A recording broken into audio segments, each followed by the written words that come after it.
My story begins 6 generations ago when my ancestors pushed west and homesteaded in Kansas.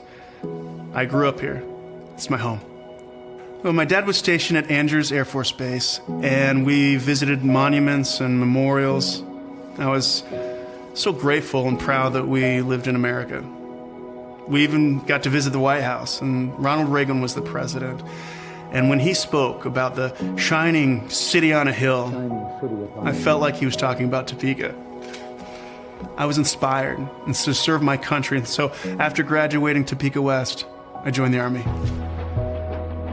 After 9/11, my service was about up, so I volunteered to go to Afghanistan, and then I went on to support the U.S. efforts overseas as a civilian, developing local economies and safeguarding taxpayer money.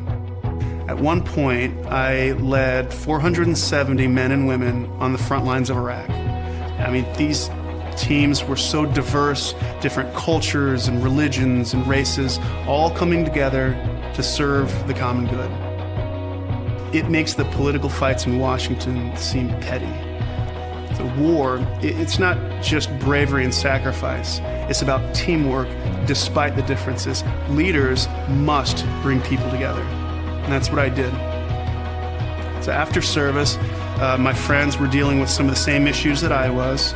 So I told them not to make themselves the victims, take ownership, and keep challenging themselves. So I took my own advice and I completed the Iditarod and then took my frostbit feet up Mount Everest.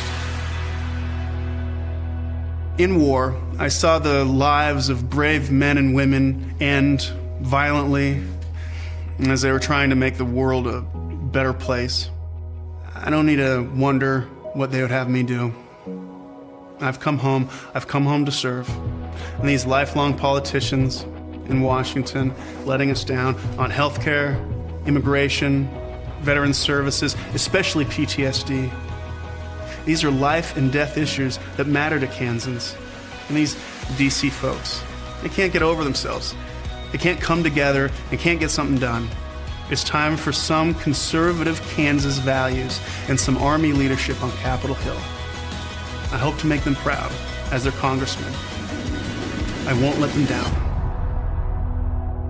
I'm Steve Watkins from Topeka, and I'm running for Congress.